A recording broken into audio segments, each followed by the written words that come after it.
So today I'm going to be going over the properties of a quadratic function. To start, a quadratic function will always have a polynomial degree of 2, never any greater, never any less. So what the degree of a polynomial is, it is the highest of the degrees of a variable within a polynomial's terms. So to give you an idea, I know I'm using really technical language here, but to give you an idea of what this means, let's say you had the polynomial x squared plus 3x plus 5x. Now we could group these two terms to get x squared plus 8x. And to find the highest degree within this polynomial, we would look at the greatest power within each term. So here in this term, we have 8x. X here is put to the power of 1. Therefore, this term has a degree of 1. This term, on the other hand, is put to the power of 2 and thus has a polynomial degree, thus has a degree of 2.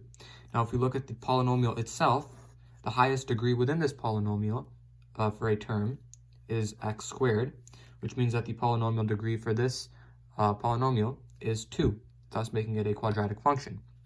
Now, we could have something like a linear function, just f of x equals, let's say, 3x minus 4. Now, the highest degree in here is 1, where this value of x is put to the power of 1. And so this is something that really differentiates quadratic and linear functions.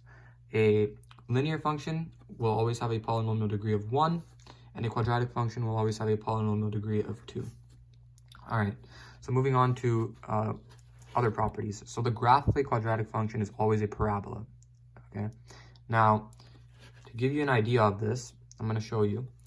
We're going to solve for some y values for different x values of a quadratic function in its most basic form. So a quadratic function in its most basic form is f of x, or y, equals x squared, okay? That is a quadratic function in its most basic form. So we'll have our x values, and to solve for our y values, negative 2 squared is 4, negative 1 squared is 1, 0 squared is 0, 1 squared is 1, and 2 squared is 4.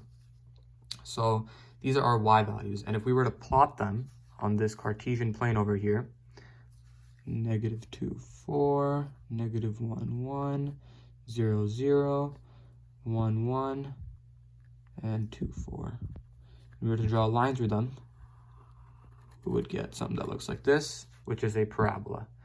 Now, parabolas can change shape, parabolas can change their location, they can change which way they are they're opening.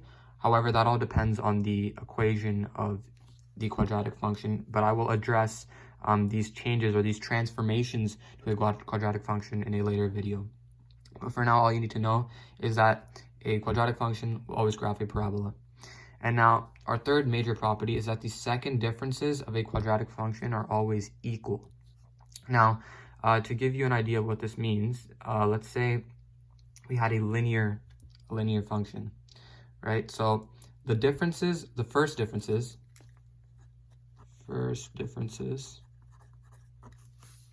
are each y value subtracted from the previous y value.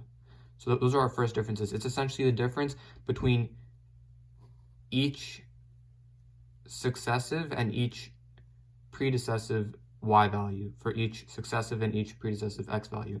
So like the first differences between 4 and 1, 4 minus 1, which is 3. And that obviously is the first difference because it is between x equals 1 and x equals 2. If it was between x equals 2 and x equals 0, it would no longer be a first difference, right?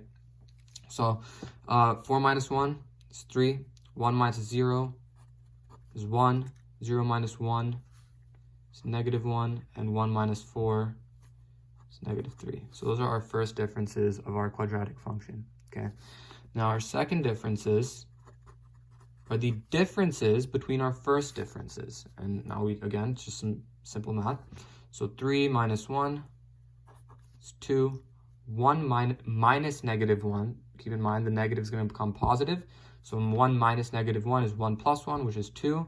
and negative 1 minus negative 3, negative 3 becomes positive, so it's really just negative 1 plus 3, or 3 minus 1, which is 2. So as you can see, our quadratic function has equal second differences, which means that our first differences are increasing at a constant rate of 2. So our first differences are always going up by 2. I don't know if that makes sense. I hope it does. But that is another major property of quadratic functions. And in the context of linear functions, the first difference of linear functions are always the same. So let's say we took x, y, and we had values negative 2, negative 1, 0, 1, and 2. Now, let's say we were to put a linear function in its most basic form, which is y equals x, just draws a straight line through the origin. What would we get? We would get negative 2, negative 1, 0, 1, and 2. First differences of each of these, 2 minus 1, 1, 1 minus 0, 1, 0 minus negative 1 turns into a positive. We get 1, negative 1 minus negative 2. It's just negative 1 plus 2, and we get 1.